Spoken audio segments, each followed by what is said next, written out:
So now we're going to move on to the Warren itself. This is the second video, so if you haven't watched the first one, go watch that. Now we're looking from Langston Rock. We're looking across this rocky wave-cut platform onto these sand flats here that will be covered at high tide. So we can only see them because of low tide.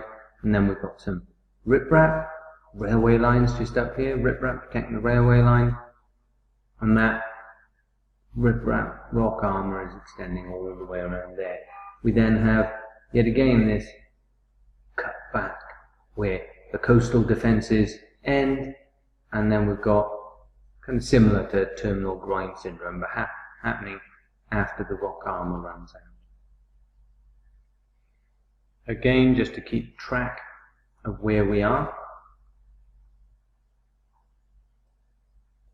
Here we go. Here we have, the railway line. Side of that is armoured. This armour here is protecting these tourist facilities in here, the car park too.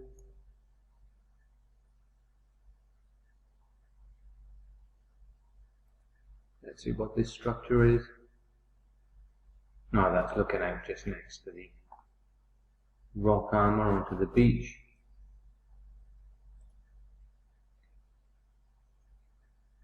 Another one looking out farther than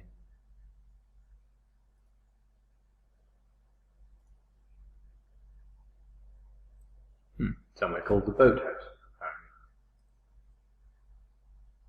We then head to this area, which again is cut away, and then we're onto the beach.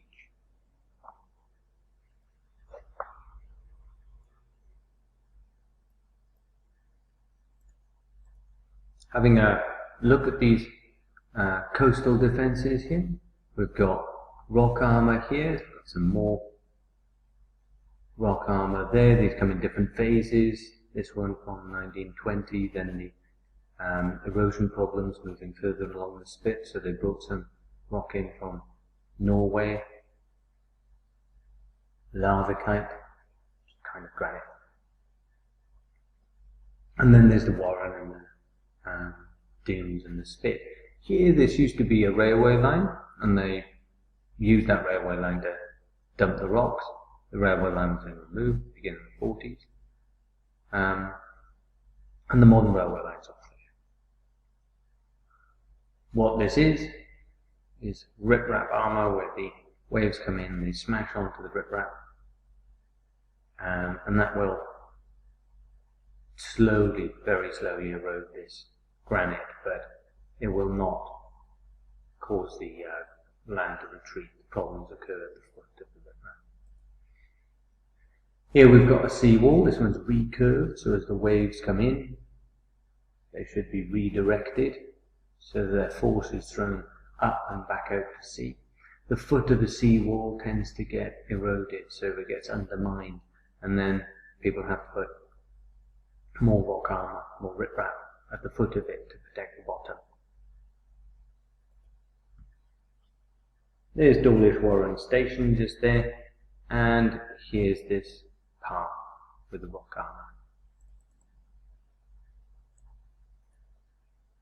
Moving a bit further down, this is where the rock armour ends, and then there's that cut back on the beach, and here we have a sort of revetments, concrete revetment. Ones you may have seen before would be wooden, but here we've got a concrete revetment and a walkway there protecting these tourist facilities behind. This is a nature reserve in Dawlish Warren. This is very important for the local environment, as well as the local people or tourists coming and using it as a tourist facility. If we look here, and I'll get rid of the photos, remove that layer. Here we've got some forested areas, here we've got golf course. But if we just look at the beach here, we can also see some other coastal defences. Here we can see the different colours of sand, and they change quite drastically as we get closer to it.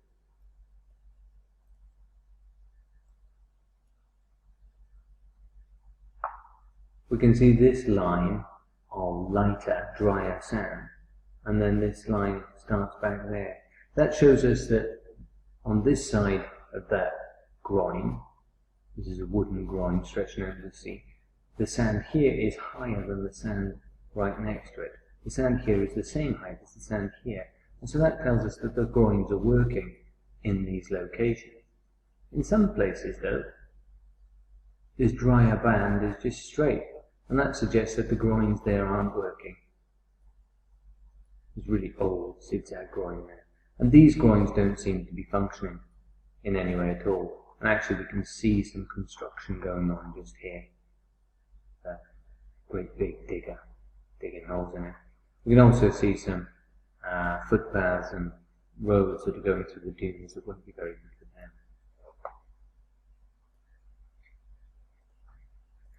them.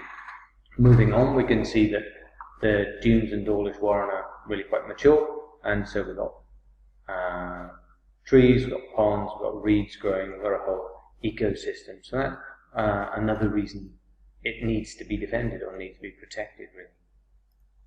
This is looking at some of those defences we saw earlier. Rather than simply trying to hold the beach in place, further east along Dawlish Warren, they've tried to place gabions which will hold the dune in place, and so the dune will then form a sort of more permanent barrier that will hold the whole spit. They put these gabions down and they cover it with sand and seed it to try and plant on it. In some areas it's held, but in most it's gone. The gabions remain in good condition. This photo is from 2012, but the sand's been blown away or washed away, and the plants are nowhere. We've also got the inevitable problem with coastal defences, particularly those that are made of wood, whereby you can place them there, but they're there to take the impact of the waves, and they're going to get broken up.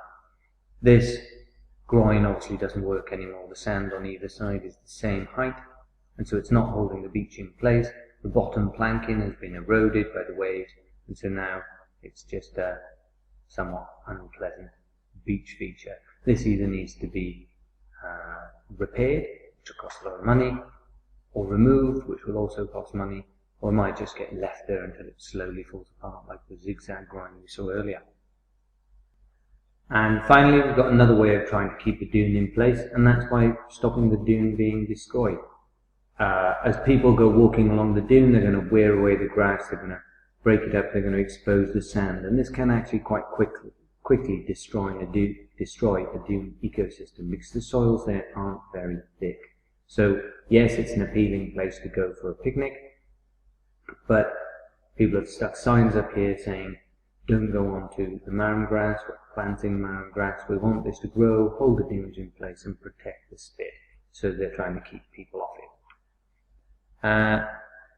Just a note, kind of on copyright if you like, I got this off much of this information and many of these photographs from Southampton University's website on Dawlish Warren. And I believe from it the appropriate person to credit for it is Dr. Ian West down here. So thanks, Dr. Ian.